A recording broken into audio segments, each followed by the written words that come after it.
Well, good morning and welcome to the Sports Bar Show, live from Birkett Borough Football Club. It's an absolute pleasure this morning to be alongside my good friend Brent Peters. But this morning, we're happy to announce that we have got world-renowned, I've looked at his CV and it says world-renowned performance coach, musician, motivational speaker, best-selling author, and radio presenter, and I'm happy to say we've been joined this morning with Jimmy Petruzzi. Good morning, Jimmy. Good morning. That's a big intro. More like a demotivational speaker. But an absolute pleasure, Jimmy, for you to join us this morning. I know you've got connections with Birkett, big connections. Absolutely, with Birkett, but you're a busy chap, so thank you very much for joining us. Yeah. I want to bring Brent in at this point straight away because you've known Jimmy quite some time, haven't you, Brent? Yeah, I've known Jimmy for quite some time. He's a top guy. He's good at what he does. He's very intelligent. I'd just like to know which Jimmy we've got today, because he's the man of. I think I wear many hats, but Jimmy beats me. I mean, one day I look on his social media channels and he's the Roy Orbison tribute man. And next time I look on, he's trying to be. A big American rock star. And then we come down to what he really is good at. He's Birkett Borough's sports psychology and fitness coach. So I'd like to say welcome today, Jimmy, but I'm sure we'll be talking about the many aspects of Jimmy's roles. Yeah, absolutely. I think for sure. And I've known Brent for many years, and it's a privilege to work for Brent and the club, and it's a fantastic club and great to be back. And like Brent says, I'm involved in a few different projects over the years, and I wouldn't say I'm a great musician, it's more of a passion, but like Brent says, mental skills training and physical conditioning in sport is my profession and has been for a long time. It's a transferable skill, and I think as an outlet, I wear a few different hats and put a broadcasting hat on. People probably hear my shows on the radio and amongst other things, and it keeps you going, and the variety, but behind all that, absolutely, a lot of hard work and dedication to get the balance of training right for players. And I work freelance now, and I have done for a while. And but I've been fortunate to work for a few different clubs too. But it's great to be back here. But how did that come about, Jimmy, for you? How did you go down that avenue into performance coaching?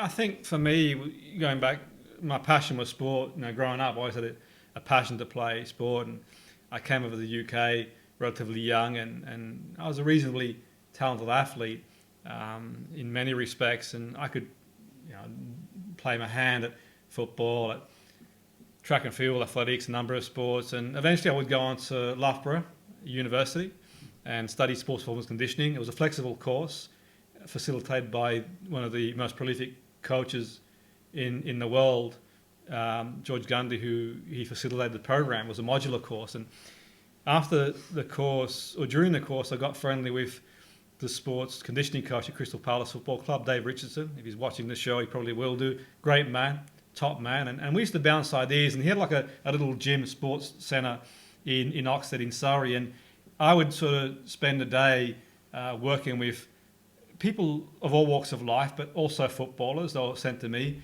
And ironically, there's a twist in the tale here. One of the first players I took under my wing was Carlo Nash, who obviously Brent knows, and the point being, he'd been released by, I think it was it Clitheroe Brent Nash he got released by? Well, he didn't get released. They actually sold him. So he sold him, sorry, but he got released. So he got released by I can't remember who got released by now, but he got picked up, by Clitheroe, I think it was. And anyway, he went to Crystal Palace, and just by chance coincidence, I was working with Dave Richardson as his sideline and manning the centre, so to speak, and I was involved with him, sort of helping develop the programs for the football clubs and players, individuals that we had going into the centre. But I took sort of Nash, I wouldn't say under my wing, but I do one-to-one sessions with him, strength training, conditioning training, mental skills work. He probably wasn't aware of it, and that's sort of an irony there, isn't it? How football's a small world, and I'm not putting, obviously Nash would go on and have a career in football, and another twist is I think he's still coaching at Salford now, which I'm doing the radio for. But the irony was that sometimes you've got to tweak things. And I knew at that point that how important conditioning was. So that was my sort of insight into football. Then having worked the likes of Nashi, there were a number of other players that would come to the centre from different clubs like, QPR, West Ham, and they being affiliated to Crystal Palace and then QPR, working closely with him, getting to know managers and that sort of stuff. So that's where I came into it. That's my initial sort of insight into the game, and beyond that, I'd sort of been a consultant for different teams and across a broad range of sports, and until eventually I came back in the game. It was through another player that's football that Brent knows really well and goes back a long way. Chris Casper took the role at Bury as youth coach, and at that point, Andy Hill had resigned, I believe, and Andy sort of got me involved with the club at youth level, and then him having resigned, I got on with Chris and worked alongside Chris very closely, and Chris then would take the job at first team level, and him having taken the job at first team level, they'd asked me if I'd sort of join him, and that was pretty much again back into the realms of football again, and eventually I would sort of join Bacup. Prior to joining Bacup, I'd been at a few different clubs, and I decided to sort of set up my own consultancy and have flexibility to work in different sports, and like he says, do the other stuff that I do, like books and the media, and I came on to Bacup. And he'd mentioned that Brent was building something special at the club. They had affiliated with the Provision, and I thought I liked what Brent was doing, what he stood for. We a lot of mutual connections. I came onto the club, and we had a great period. We'd done really well and won stuff. We're really competitive, built a great team. But like in non-league, it's not easy. Brent mentions I've got a lot of roles. He's got probably more roles than me, in the sense that I think what I didn't appreciate coming to non-league, how challenging it is, the stuff you've got to do off the field. You can't just focus on the field. You've got to manage the club. And I think given the town, a club like Bacup is really important.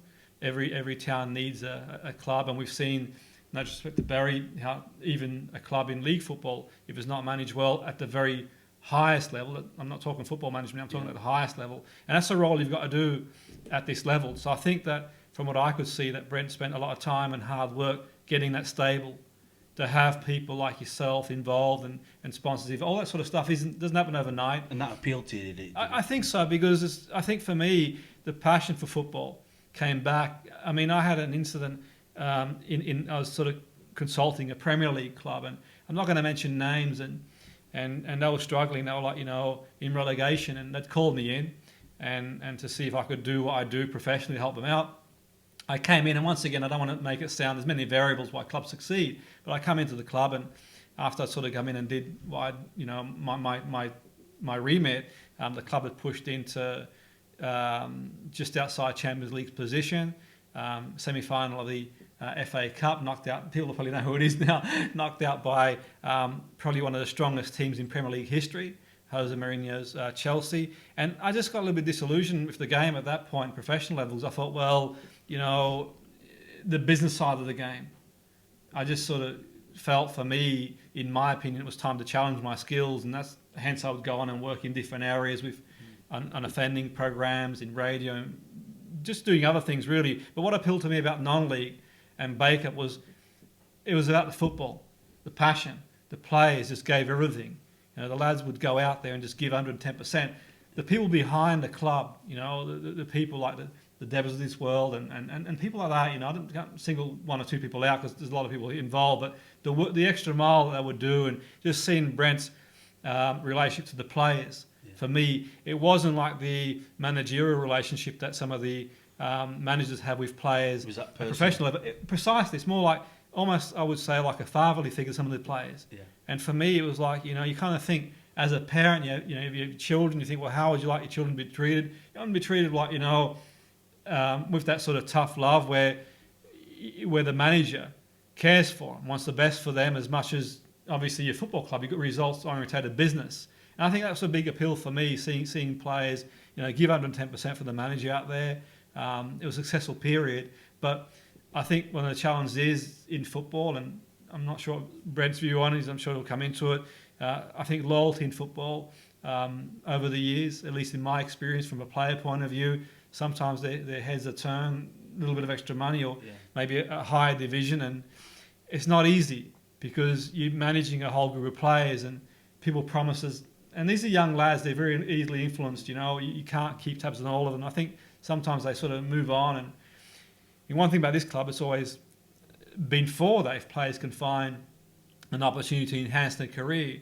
But the point being is that sometimes, as a player, you think short-sighted.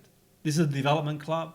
That's what appealed to me. You got a chance here to be the best you can be. Like a stepping stone. Well, I wouldn't even say a stepping stone because you've got players that've been here who won Champions League, the Mays of this world, the Forneys of this world who've played for Manchester United. Yeah. You've got people who've been here who have got high credentials. No one's bigger than this club in that respect. No. It's a place where you can come along and develop yourself. The managers are all for that, and you've got coaches like Felgate who's worked at City. You're not going to get a better coach than that anywhere. But you're developing yourself, precisely. Not just as a footballer, but as a human being as a too. person. Because Brent's sort of going the extra mile and driving you to physios or helping you out off the field. When players have got issues off the field where they can bounce ideas, and it's not an easy life. Players have got jobs and young families, and I think it's been really respectful of that for players. And I think in that respect, I think that, it's not easy, but it's almost like a renaissance, the club now, a period where you've got to build stability off the field. I think that's been achieved. And I think once you've got all that in place, you can push on again. And the crop of young players now coming through are, for me, as good as any set of young players I've seen.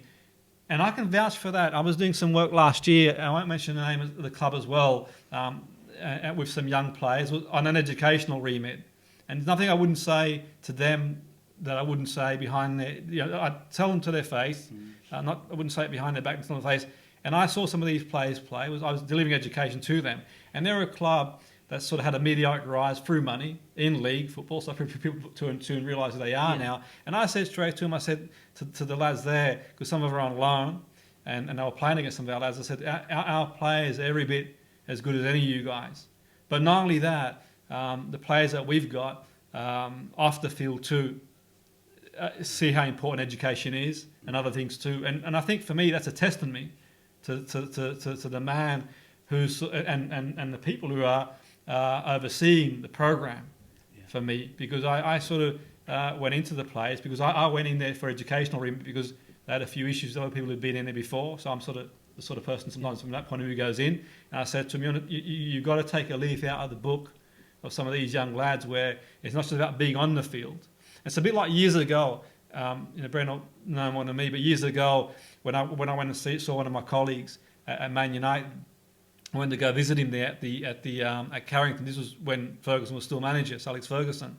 And the respect the players had, I was in the cafeteria there with my colleague who's the head sports scientist there, and the respect they had, we were in a line waiting in the cafe, and they said, you know what, sir, you go in before us. And I thought, I was gobsmacked. These are lads, and you look at the fitness test results that we were going through, these are lads now that are playing at the very highest level around the world. Yeah. And they were humble enough to say, you know, sir, you can go to the front, knowing I was a guest at the club. Yeah. And that is the ethos for me that this club has got. You go in here, and the players have got so much respect. We have the banter, we have the crack. That's what football's all about, and we're going to have no doubt some banter here. But there's some points I want to make, and I can see a renaissance now. I think it's going to take time if everyone's sort of patient. There's a great people on board now. I'd love to be more involved, but work commitments obviously take me away a lot. But we keep in touch, and in the pre-season we work closely together. But I see a renaissance. The young group of players need to stay together. They'll get more experienced. Players with experience coming in. There's always, you're always open for a club for players to come in with experience. They're going to add to your team. The manager's always been a manager here that he's not going to bring a player in. He's not going to enhance the team. And that's the important thing. That if a player comes in, they come in to enhance the team on and off the field. I think the vision now is clear. People like yourself involved, great people, retain great people. For me, it's going forward now. And I would go so far to say, as a bold statement, that that within the next couple of seasons, the club will win stuff. Again, without a shadow of a doubt, you can't play week in, week out football at that level, that intensity, with that progression, eventually the chips will fall your way. And I'm sort of going off 20-something years experience I have in the game and in sport and an eye for players coming through. I truly believe, hand on heart, that within the next 2 seasons we'll see challenging. We're challenging now, but really, really pushing for honours and watch this space. But playing a brand of football, because I think the manager too, what he does as well, is conscious of playing a brand of football where people, they work really hard all week and they come along to watch the game and they want to see football. And to play football, you need obviously, a lot of things that have got to be in place. And the manager works hard to provide the players with a pitch to the best of his ability. Sometimes you've got inclemental weather. It's not easy to do that. People come along to watch the game. We know what life's like. Off the field, things are going on, and you just need that 90 minutes to come along and enjoy it. We want a winning team, but you want to come along and see football. And I think for me, it takes a bit of time, just like the likes of, say, any club. Liverpool's the in thing now. I went to a conference years ago, and about 5-6 years ago, it was a sports conference. It was at the home of football over in St. George's. There was a conference there, and I was at a conference there, and there's some sports scientists who were talking about a new manager called Klopp who'd come into Liverpool, and they talked about the blueprint of what they were going to do going forward. I'll hold my hands up. I thought, well, to play at that intensity that they wanted to play, I thought, well, in my opinion, the players you got now, to play at that intensity, it's sort of probably going to struggle. And obviously recruitment, but it takes time, and they give him time, 4 or 5 seasons, but he's going to a team that's got everything in place. Off the field. It was being looked after, so that he can focus solely on that. So once you've got that, and for me, there's no coincidence that now they play that high tempo game, and just through coincidence, I've been to see him. You've probably seen him on my social media play a few times. I think some people think I'm just for the record, I'm not a Liverpool fan in the sense I'm a fan of what they, the football they play and what they've done, but not a fan per se. It's just through coincidence I've been to see him play, and watching him play from the outside, looking in a few times, the tempo they play, for 90 minutes they're relentless. I think there are parallels. Obviously, it's a different division. With Baker, the idea to play this sort of relentless tempo, to keep going, put the sides under pressure, move the ball, play football. There's very few teams you could say, I'll pay me money and watch. And I think that at this level, you'd gladly pay and watch the game because you're getting, a true football game. And testimony is that it's not just me saying it. You speak to players who've played against our team, they'll be the first to admit, obviously, when we put rivalries to one side, that these lads got ability. And that's probably the other thing too, I think, going forward, that sense of belief that, as a young player, sometimes you go out there. It's a tough league to play. It's not easy. It's very physical. I think for me, the turning point is going to be that just a little bit of belief to think we can go out there and get the results, those pivotal moments. But that's not a thing that, that's a thing that develops through experiences. You don't win a tournament reading a book. No. Through experience you grow, and I think that's the sort of ingredient going forward. But I sort of, waffled it, answered your question in sort of more ways than one, but hopefully it gives you a bit of insight and the people insight in terms of, my affiliation here. And I love the club, it's a great club. I come in here, you get a buzz, and every time I come in here, there's new development. It's like, the club provides the town a place they can come along and celebrate their own parties and look at the, the shirts around here, man. It's like the people and it's incredible. It's more than just a football club. Absolutely, it's like an institution for the town. It's like come on here and people have their parties and also on top of that, the people who've walked in here. It's humbling to think that some of the names, the footballing names, who've been here.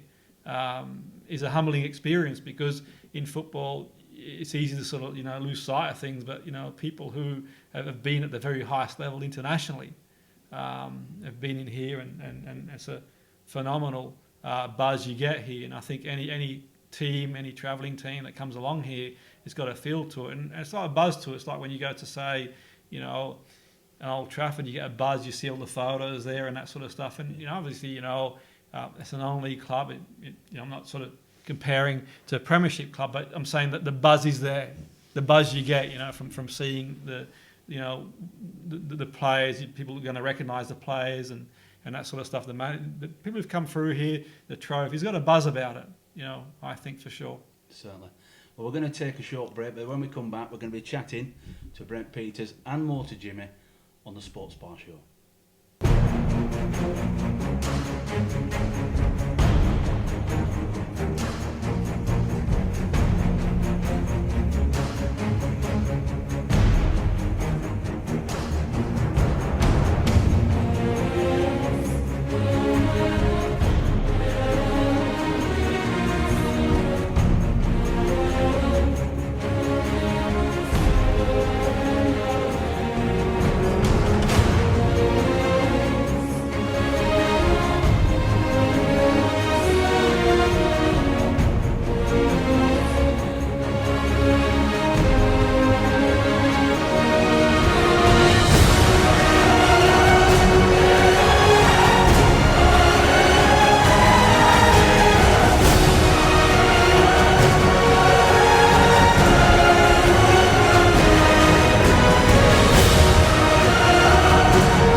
Well, good morning and welcome to the Sports Bar Show. We've got Jimmy Petruzzi with us this morning. Absolute pleasure on the Sports Bar Show. Don't forget, you can click on the links on our Twitter and our YouTube channel. It will be on there later on.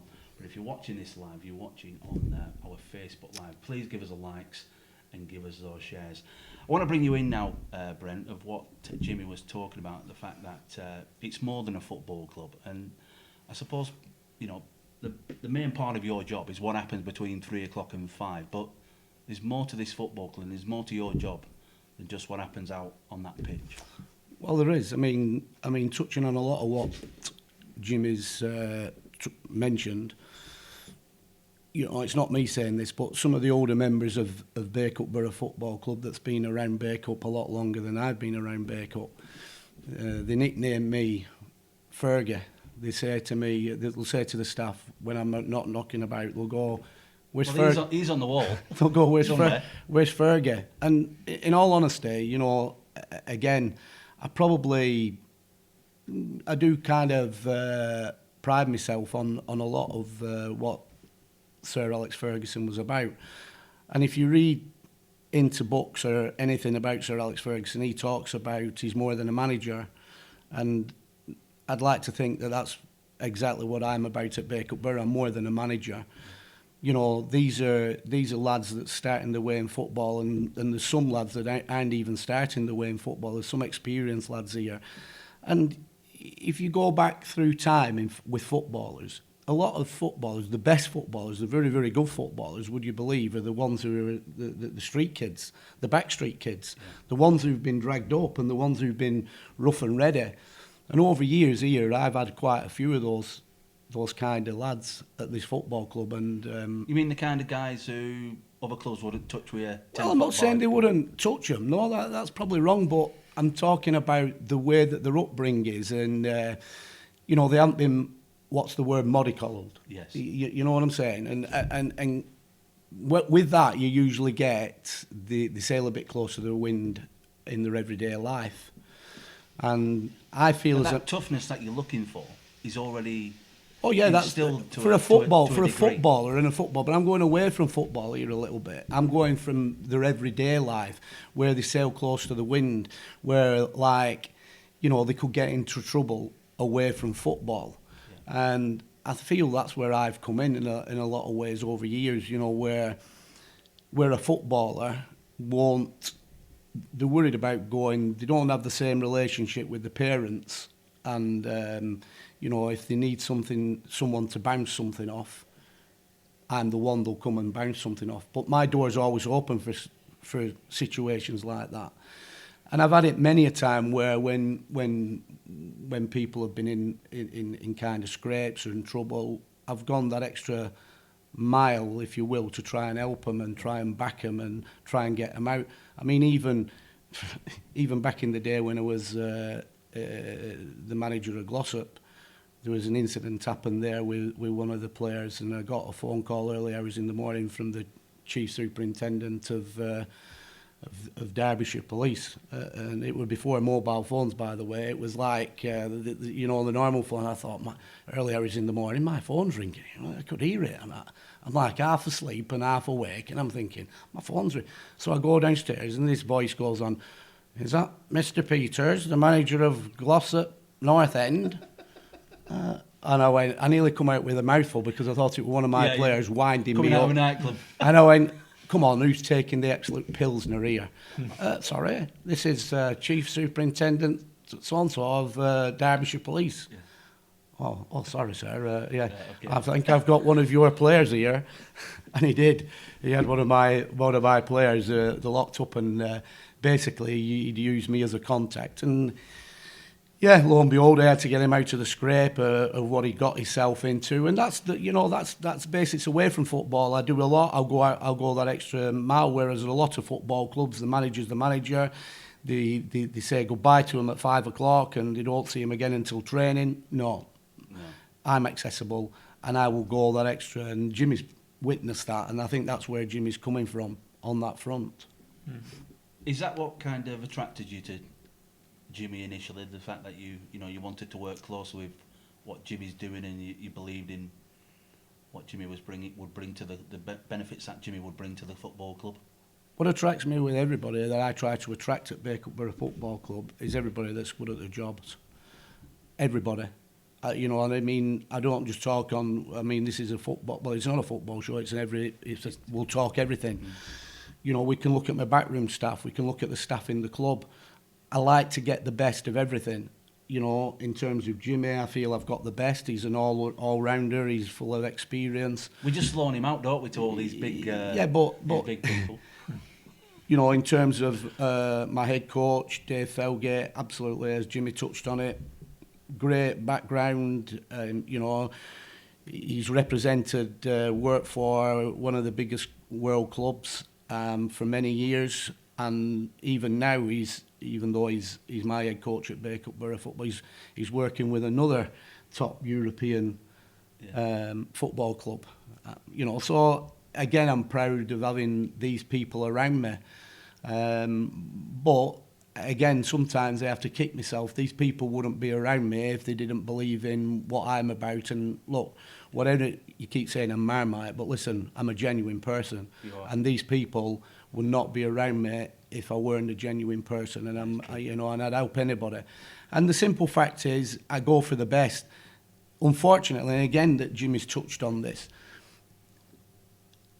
I sometimes get frustrated, I get down in the fact that, you know what, if I was doing the same job, and if I owned or ran a kind of a Salford City kind of club, a Bury Football Club before it went out of existence, something of that nature, I keep thinking to myself, I would be able, because I know players will come to my club, and I know players will play for me, and I know players respect me. I mean, obviously some don't respect me. The ones that don't respect you, they're usually the ones that, because I don't suffer fools. I'll help somebody, I'll guide somebody, I'll support somebody.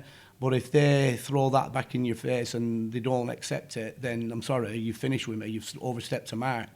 And, so they'll be the ones that'll be, like in any walk of life, they'll be the ones that probably will be bad-mouthing me. But there's more for me than what there is against me. And what I'm trying to get at here, I think, and Jimmy touched on it, the difficulty you have at the level we're playing at, and we can't change the levels unless we get promotion, and the promotion's not easy, so we have to start where we have to start, is the fact that there's players out there, top players, that know Jimmy, that know me, that know Dave Felgate, and they would come to Bacup Borough Football Club. The stumbling block is where we are, step 6. Yeah. They don't want to come down here. You know, it's not degrading for them, but they want to play as high as they can. Oh, yeah. So the difficult part for me, Jimmy, Dave, Felgate, in a lot of ways, is the fact that whilst we know we could attract those people, we're Realistic. at the wrong club to do that, because if we was up there further up the pyramid, you know, at a conference national club, Yeah. the people Won't be a problem. there won't be a problem. But that is a problem down here. So the issue that we have down here is that we've got to work with what we consider to be potential players to get there. Now, some are extremely good potentially, and we try and advise them and guide them on, and some are just potentially good, but are they going to do it? Can they handle it?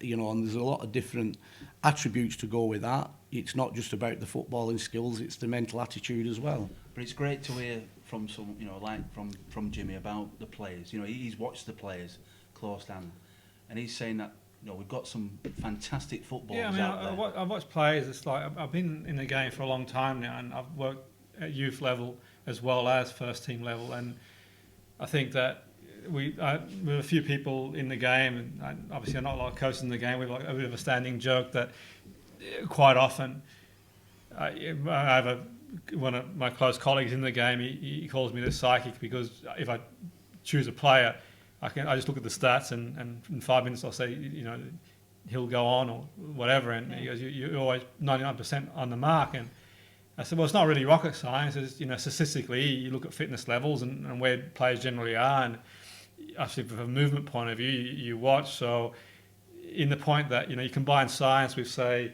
you sort of watch the play and you can see the level they're at. And for me, it's just experience over the years. You can see that. And for me, the players at the club now, and one thing I've tried to do, and the managers try to do, and the coaches try to do, and we can do it as much as you want, get that belief, but it's got to come through that for experience. Now, the tough thing is, and you know, Brent's made a great point there, is that where we are, and also the style of football, it's a tough league to play. I mean, you go out there, and sometimes it is a battle of attrition, in the sense that you maybe go up a few levels, and the football's a little bit different.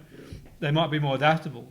We're probably sort of team at the moment, if we could play the football, and you know, this is sort of not undermining other teams. There's good teams in this league, but I can only speak for what I've seen. I've seen teams go out there, and this is what happened on my first stint at the club, and I've seen it again now. Teams do go out to stop us from playing.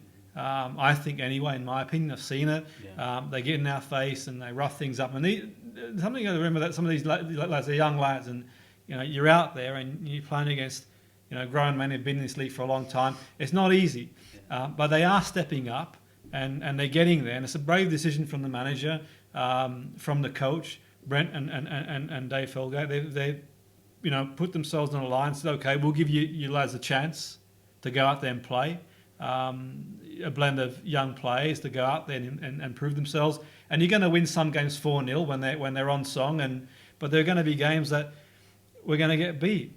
And the reason being is not just purely on footballing ability. It's the way the game is played at this level. And I think for me, experience, when you get the experience, you get a bit older, and the team gets galvanised. That's the way I see it at the moment. I've watched the teams play, and when I've come along, I've seen there's been pivotal moments in the game. You think, well, a bit of experience, a bit of belief, and the game goes our way. Yeah. But there's been times when you go out there, and let's be honest, the football's been breathtaking, man, at this level of the game. There's been, you know, albeit sometimes might be a 20-minute period, 30-minute period. Can we extend that to 90? Obviously, it's not realistic. You're not going to dominate any game for 90 minutes. But you see glimpses. Yeah, no matter who you are. You could be a Liverpool playing Shrewsbury. You ain't going to dominate the game for 90 minutes. There's going to be times when you have, even a Tranmere is going to have a go at you, like against United at some point. Yeah. And that's for me, that's the sort of the period you've got to stay firm. When they're coming at you, don't concede. Just keep your shape, keep your belief, then get back on the front foot. But when you've seen this team play, and you've seen them play when they're on song, they're unplayable. You know, the ball being passed about, the movement, the forward movement, it's phenomenal. And I would, you know, anyone, you know, fancies coming down and watching him play, and I'm sure they'll echo that sentiment. But watching, you know, I learn a lot from Brent.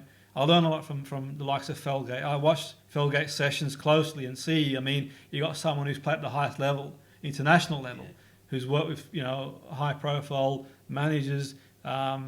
You'd be daft not to sort of watch and learn, and I'm watching him, learning what he does as well. I don't know all the answers. Brent's man management is second to none. I watch and learn, and I'm a lecturer too, and I transfer that sometimes too. I'm probably not as authoritative as Brent naturally. He's, you know, a firm character, so I learn from that. When you got you know, a group of young people at university or college, you're lecturing them, and you got to bring that in there, because they are at the age where they like Brent says, some of them come from different sort of backgrounds, and they run close to the wind, they're total line, and you know, you've got a job to do, and you want the best for them, you know, for their career, not just, I'm talking lecturing now. So I learned from Brent, and you know, going back to what we said earlier about, you know, the players, and I lecture, and I'd like to think over the years, a lot of people I've sort of taught will say positive things, and you know, some of them join me on social media as a friend. So, but there are people obviously who go away and they'll say negative stuff, and it's tough in the sense that if you've been managing a team for over 20 years, if everyone says something, if every person you've managed over 20 years or taught over 20 years says good things about you, you're not doing something right, as far as I'm concerned. Because if you become a people pleaser, you ain't going to get any success. So I'd like to think that there are people who go away and say certain things, but when they get older, they might appreciate the situation better. You know, youth on the young, sometimes you can't see it in the beginning, but 20 years down the line, and if some of these players, they get managerial positions, or they become a lecturer like, you know, I've become when I teach, they'll realise that you do what you do because you want the best for them. If you become the sort of people pleaser, and I've seen it in management, I'm not going to name names, but I have the experience of working in the game, and I'm very fortunate with some great managers over the years. But passing from the outside looking in, I've seen coaches at times that are the people pleaser. And I think if you become that sort of people pleaser in the game, then you're deluding yourself, because all you're doing is sort of setting them up for non-reality. So Brent, he wears his heart on his sleeve. He tells it like it is. And I think sometimes you need to hear what you need to hear. You know, you might not like it, but that's life, and I think that's what you get here, and you get an honest appraisal. But it's always constructive. But to be a manager is harder than being in my role, because obviously as a manager you've got to make bigger decisions in terms of who's playing, who's not playing. Every player wants to play, and 11 can play. Every player wants to sign a contract, and you get so many contracts out there. Every player likes to think that they are, you know, the best thing going. You know, but players, for me, you've got to have a good, hard look at themselves in the mirror and think to themselves. And I think for me, you know, to be a manager, to be in any position where you've got to make big decisions, it's not easy. And I think that in time, certain players and certain people will sort of have these realizations that, you know, maybe they've misinterpreted the situation. But that's life, and you move on. And if you're in the game, it's great that you can make friends. You know, obviously it's fantastic, but we're not in this game to make friends. We're in the game to win stuff, to do well, to provide the people who come and watch a good brand of football. And find that line is not easy. It's not an easy line to sort of, you know, obviously from the outside looking in, you see the manager and other managers, they build relationships with players, and they stem off the field as well. You know, players have got young families, and sometimes they've got stuff going on with work and that stuff, and they need someone to sort of just bounce a few ideas and talk to. And it's not easy when you sort of cross that barrier and you become friendly. You've got to make a big decision. Well, you're not playing this weekend for whatever reason. And that's not easy, but that's life. And I think that in galvanising a team, it's about the players appreciating that, okay, the obligation is that none of us are bigger than the club. No. And the bottom line is that we've seen that in football over the years, and we've seen that at certain teams in the Premier League when certain players start to believe in their own sort of myth. And one of the things that, you know, Sir Alex Ferguson did really, really well no one was ever bigger than United. And I think Brent's brought that ethos into Baker, in the sense that, okay, believe you me, to get players like May, Thornley, people like that who've been at the highest level to come here and play, you know, and the list goes on, you know, just to name a couple. You've got to be persuasive. Well, I don't think it's about persuasion. It's about the club persuades itself, because you can say all you want, but people are going to come here and make their own decision. Yeah. Because you got to think that, you know, I don't think Brent's a man of persuasion. He's not trying to convince anyone anything. He just tells it like it is. You know, you come here and the ball's in their court in the end. But to get players like that to come along here and you know, at the level they're at, one of the illusions to play, shows that they're impressed by the infrastructure on and off the field. And that's, for me, speaks for itself. Because you can say all you want to someone in conversation, but in the end they'll make their own decisions. They'll look around, they'll see the pictures on the wall, they'll see what the club's vision's about, they'll look at the young players coming through. You know, any experienced player will see the young players coming through, the style of football they play, their potential. And it's a great opportunity for senior players to sort of have a hand in helping some of these young players come through. And there's no bigger buzz for anyone involved in the game that when you do see a player you've worked with on TV playing well. You know, we're not in the game for credit. I don't give a damn if players don't give me any credit. It's about for them. But it's a great feeling when you see a player at the highest level, and you know you've played a variable in that, and you see him, and you know, I've seen it often. I've seen it watching Champions League games. I've seen it watching FA Cup games. I've gone to watch a game of a player, you know, shout across, you know, and it's a great buzz, and no one's looking for any recognition in that sense. But the bottom line is, for a club like this to survive, because it's not easy balancing the books for any club. We've seen that the likes of Bury. Then obviously, you know, there's so much time that goes into the players. There's so much effort that goes into the players as well. That's not just the coaching. That's outside the coaching too. Then any financial remuneration that come in can help build the club and build the platform. Because, you know, from a financial point of view, it's not easy to run a football club at any level. In a non-league level, it's obviously a lot more challenging. And one thing people say, for me, in a final point, they say, well, you know, how would a non-league manager do in league football? For me personally, having experienced both levels, I think a manager, or at least the managers that you know, managers like Brent would comfortably, because he could just focus on the game, adapt to it. But a question I've got is, how would a league manager do in this level? And that's the point. Jimmy. How long would they last before they're on the training field? And you know, they're not going to cut the grass, are they? That is for sure. Well, and that's sort of, you know, one part of it. Yeah. You have 100 other parts of it too. Responding to players, you know, players who might have issues, players you've left out, the duty around the club as well. All these sort of things, really, you've got to manage it. So you think, league manager coming in here, at what point do they get to focus on the game itself? Yeah. You know, at what point do you get to go and maybe study an opposition team? At what point do you get to think, well, what shape will I play? So that comes into it too, and I think it's an important message to get out there, because obviously you mentioned earlier, you know, South's success. Look, let's not forget, and I have every respect for him. I know Chris really well. Is a great guy. Huge respect for Chris Casper. Huge respect for the people involved there. They're running, you know, and people like even the yoga teachers, you know, they're great people. What I would say is that let's not forget that financially, that's played a huge part. And I'm sure that they'd be the first to admit. And obviously, my involvement in Southwood Radio, we get behind Southwood. We want the best for them and to do well. But I think what's really important to make note there is the financial backing. I think they'd be the first to admit that without that financial backing, they wouldn't be anywhere near where they are now. And it sort of goes to show how important finances are. They've got to be used well. Yeah. I think that, you know, the money has to be used well.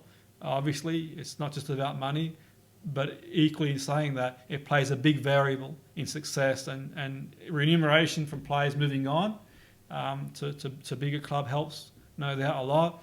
And as many fans as you can get to get behind the team. It's a collective effort, and I really believe that the infrastructure is there. The blueprint is there, and you're in this room now. It's really well decorated. It looks like a footballing room. It wouldn't be out of place anywhere. Yeah. And I think for me, the foundation's there. But let's be honest, from a financial point of view, that is a big variable in the game at every level. And I think teams can punch above their weight, and they do, but sustaining that isn't easy. And I think that one big thing about the managing process is players obviously might think playing a league higher or 2 leagues higher, if they haven't done it before, might think, well, here's my chance, or maybe a little bit more money. But sometimes you look at the short term and you forget about the long term. And if you're in it for the journey, this club will get there. You'll get your chance to play at a higher league, and you'll get your chance to get, obviously the finances. If you can bring in more finance through sponsorship, through players being picked up by bigger clubs and that sort of stuff, that will even itself out. It's about being patient for me. And in modern society, I think in more ways than one, not just in the game, patience. People these days, not just in football, they want things quick. And I get work experience people coming on radio sometimes. They've not even done a day on broadcasting, saying, well, what's the wage on radio? I get people, on courses, not even turned a fader up. Well, precisely. Obviously my involvement in psychology, my editorial role and my role as a committee member, and sometimes I do talks, and I didn't follow that path to be a psychologist because I followed more of a mental skills path, but I still have one foot in that camp, and I still do education area now from a learning perspective too. But you'll speak to young people going down that career path, and I'll think, well, what's it take to get there? Well, it takes a lot of dedication, to be and to work as mental skills, to work in psychology. You got to put your head down and study, and you don't just turn up overnight. And that's one of the things in indictment of, I think, society in general, the instant gratification, the sort of quick results. But I think sometimes it's about, okay, this is where we are. We can sort of, band together and sort of create a vision for ourselves. You're taking one step forward. So a lot of people these days take 3 steps forward, 4 back, because they try and run before they can walk. And I think that incremental building blocks. But I have every confidence that, where the club is now, all things being well, you need a bit of luck too in the game. I don't like to sort of talk about luck, and people, I don't like to mention the variable, but with a bit of luck here and there, and you need 1 or 2 things to go your way, I have every confidence that looking from my perspective and the blueprint, that the club can push on. I mean, why can't Baker be another Salford? Why can't it be? The infrastructure's there. I'd back the staff we've got here, and I'm speaking from what I've seen. I'd back the likes of Brent and Felgate and the backroom staff here alongside any staff I've seen. And I'm saying this on camera, and people can sort of, at other clubs that I know can fire an email, and I'd more than happily put their credentials across. And I think that for me, if you take the finances away at certain clubs and certain things, would they be where they are? Yeah. Probably not. So I think that's the sort of probably the missing piece at the moment. But that takes time to bring sponsorship in and players sort of, whether they go on to play at the highest level and finance comes through that way. There are players that are playing at the moment that could easily go on, barring injury, illness, and they stay focused and they don't get involved in silly things, and they've got good people around them to do that. There's every reason they can go on to the highest level, and it'll help the club too. And it'd be great to see for the manager, for the staff that have been here for a long time, and for the town itself. Wouldn't it be wonderful to see Baker rise through the leagues and be the next Salford, and watch this space. Hopefully one day that's going to happen, and we shall see. Yeah. Well, I want to bring you in, Brent. because I know you've written down a few notes that you want to get through, if possible. But going off what Jimmy's been saying there, we totally agree with what he's saying. You know, it is here. It's already here. We just need that little bit of... Well, again, it comes down to, having come from a football league background myself, I try, and I've said it many, many times, I try and run this football club on the same template as a football league club, but with no money. Yeah. But there's nothing, you can't, it doesn't cost anything to try and be professional. Now, sometimes it may be said with some of the players that we've got in the changing room, that because what we do in the changing room, we expect a certain standard of player and to be consistent within that standard of player. And down at this level, you know what you're going to get. You know, 1 week you're going to get the good standard of player, and the next 2 weeks, you know, he dips in form. He's probably his concentration levels and situations like that. Now, I'm always bringing up in my talks in the changing rooms, and the best way I can try and get my points across sometime is by bringing in the bigger clubs and utilising, because you know what young lads are like. We all do. We all like to watch the Premier League or Championship teams. They're always on television. Obviously, when they can get to games, some of the lads go and watch Manchester United, City, Liverpool, you know, Burnley. They'll go and watch them. Now, I always say to the lads, you know, who's your favourite player? And they'll come out with a favourite player, and try and epitomise what he's about and what he does.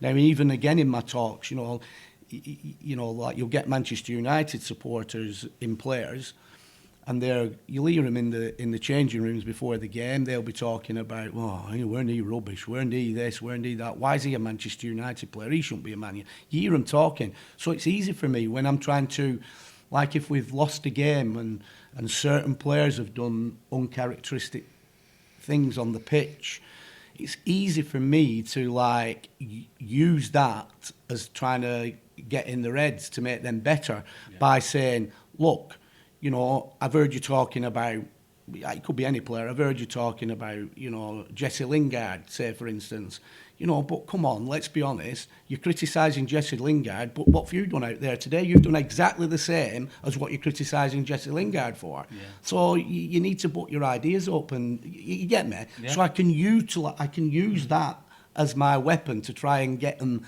engaging in their heads.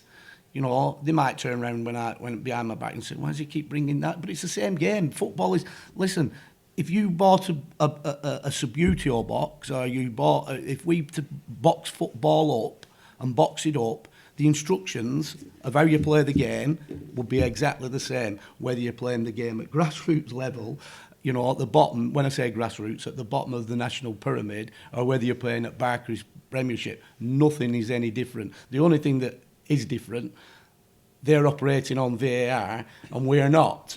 But for the rules, everything's still the same. The football's still the same. So why overcomplicate things? That's very true. The only difference is in terms of it's a lot quicker, and the lads are more athletic. But the basics of it is exactly the same. So that's it. You know, that's how we've got to try and get across to the lads. Again, coming back to this football league mentality, we've only got Dave Felgate's obviously been around the football league changing room. I've been around the football league changing room. Jimmy Petruzzi's been around the football league changing room. Laquan Esdale, the captain's been around the football league changing room. You know, a lot of the other lads haven't. So sometimes when there's things going on in the changing rooms, to some, it becomes a bit of where they've come from. It can be a bit of a daunting experience, and it can be kind of sort of a galaxy almost. Yeah, you know, it's like they're thinking, blimey, what's, you know. And I talk, you know, again, Jimmy says about my passion.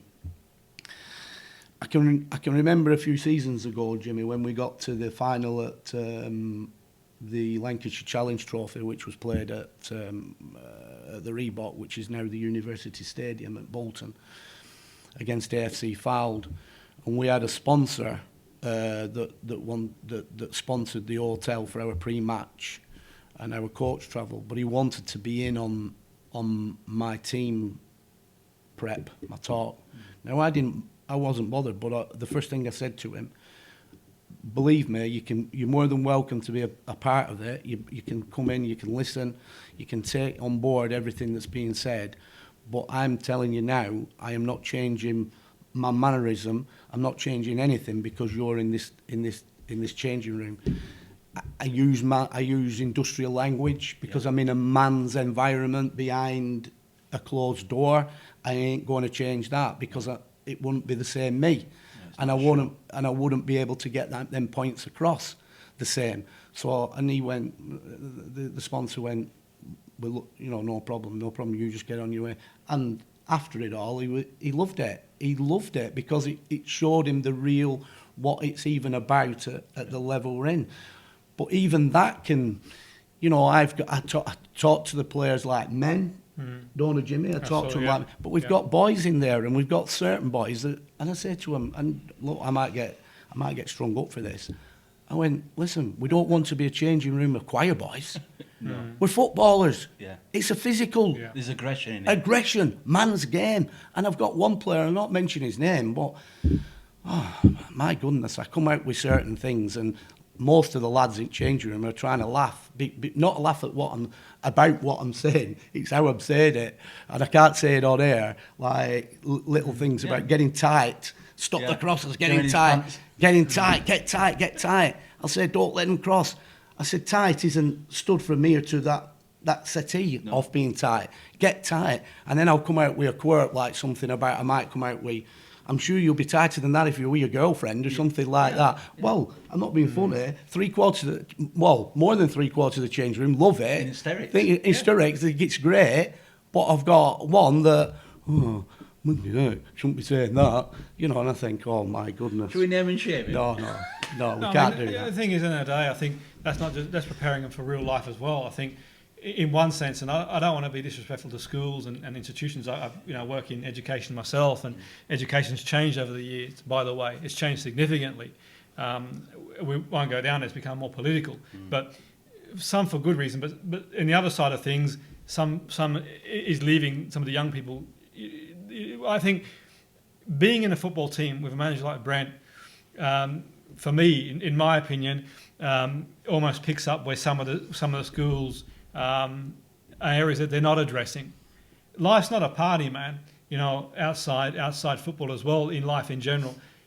If you go for an interview, you know, let's put it this way. You know, remember years ago I had the absurdity of non-competition sport in schools. Okay, they tried to make things that you win a prize for winning. Life isn't that sort of party. You know, what are you putting into people's heads? And I'm not saying it's right or wrong. I'm saying it's reality. The reality is you're being compared from day one. In life, you know, at what age you should walk, at what age you should speak. When you graduate from school, you're battling for a job, no matter where you are. You know, life's not easy, and for me, in one sense, when I sort of watched Brent, and I learned from Brent a lot, by the way, for me, it's teaching him a life lesson. Because if you think that you're going to go to a job one day, and you make a mistake, you lose the company £10,000, you think you're going to go in there, they're going to say, oh, it's okay. You know, in production line. You're going to know about. Well, in production line, someone, you know, I worked in factory meat when I a 15-year-old to help support the family. I wasn't always in education. We had family issues at home, and people say to me, "You've been at university for almost forever, always studying. What are you doing?" It wasn't always the case. I come from a working class family where, you know, I was working at 15 factory, and you go in there, if you make a mistake and someone chops their fingers, these are life situations, man. Yeah. You know. And for me, some of these young lads, in my opinion, you know, it's a reality check. It's teaching them what they're not being taught in school. Life isn't a party, you know. Well, he's 100% right there. I mean, I can go back even from other generations. I can go back to. I'm one of these managers, right? When you pick a team, it's a team, and we're supposed to be a well-oiled machine in every department. And if one part of that department fails, then you're hobbling along. You're not operating like you should be operating. Now, if somebody does something that's uncharacteristic, not right on the pitch, I will make a mental note of it and I will bring it up at half time or full time because it's got to be brought to the fore because we don't want them continuing to make that same error.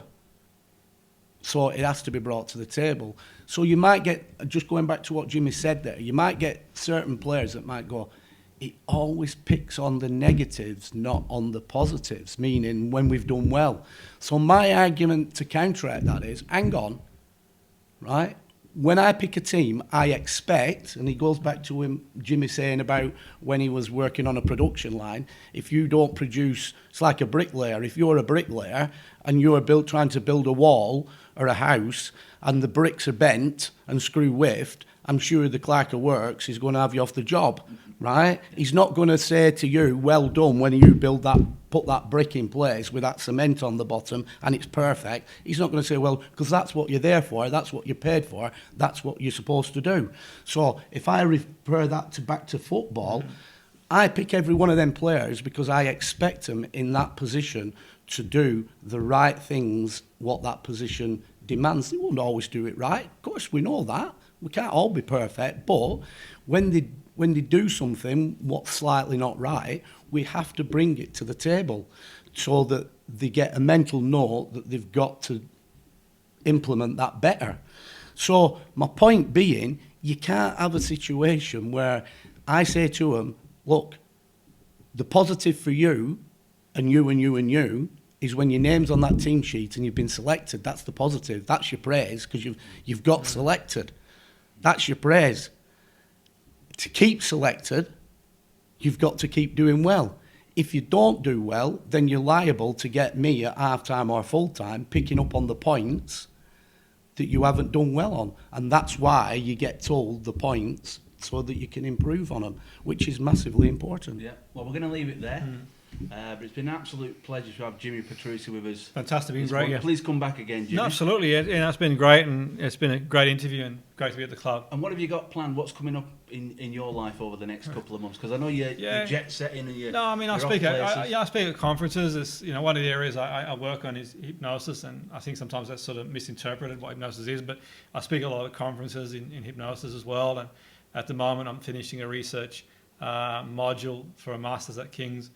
In neuroscience, neuropsychology. I think I've got two to go there, and I decided to sort of go back to do it because of professional reasons, and so I'm looking forward to doing that, boxing that off as well, and the radio, probably hear my shows as well. I'm hoping to get down to the club more often too, and that's one thing for sure. And before you know it, we're talking about pre-season again with Brent. We plan early, and that's sort of focusing on that as well. So one thing that we speak early is the pre-season to make sure we build a foundation and injury prevention and make sure the players are good to go and fit for the whole season. So it's just the usual. I mean, we keep going, and it's been great to be here and speak to yourself. And people tuning in, watching this show this morning, if people want to know more about you, Jimmy, how's the best way of finding you? Good question, really. Yeah, I've got I'm on the usual Twitter and LinkedIn, and if they sort of type me in Twitter or whatever, or on and come on LinkedIn. Some of your courses. Yeah, well, I mean, I didn't necessarily come on course. I'm always some people email me. I'm always happy to, I will reply back. Not straight away, but I do get reply back eventually if they got any questions, anything like that. But yeah, they can get me on like LinkedIn. They can, that's probably a useful platform to get on board. And I'm always happy to give people. I wouldn't call it advice because I'm not in a position to advise people, but I'm always happy to just fire a resource out there and say, well, these are my thoughts. And we talk about focusing on the negatives, positives, and I think it's important to focus on what you need to work on. If you want to call it negative, some people call it negative. I think that that needs to be addressed, but we can focus what's going well. So you try and get the balance, but the point being is for me, just when people say focus on the positives, you can't sweep under the carpet what what's needed to be addressed. I think it's really important to make sure that what needs to be worked on needs to be worked on. If the players, for example, from a fitness point of view, aren't the levels you need them to be, it's no good saying, well, actually, you're doing this okay. You've got to address it. So they're key things. So I'm happy to send people resources on that and say, well, this is where you need to be on top form for the managing for yourself. So people can email me. I'll send them resources about levels of fitness and where they need to be and that sort of stuff. I'm always happy to help in that area. Psychologically, where you aim to be your best self on the pitch, and also take responsibility for their own careers. As a grown-up adult, there's got to be a point where you got to say, you know what, I'm a man now. And one thing I get a lot, I'll have to conclude, and I'm going to be a bit contentious now about the pressure young people are on these days. They got pressure these days. Don't get me wrong, but let's face it, we had pressure. We had pressure. Working at 15's pressure to help support the family. My generation before me, fighting on Normandy at 17's damn pressure. Well, it is, isn't it? So it's all good and well saying pressure this, pressure that. And look, these days the pressure is different and it's there, but equally it's about encouraging people to step up, man, and be the best you can be on the pitch, but off the pitch too. Excellent. Well, that's all we've got time for. Absolute pleasure. We will be back, myself and Brent Peters will be back with you on a Friday morning with the Sports Bar Show. But, thank you very much. Thank you. Awesome. Thanks, Jimmy. There we go, yeah.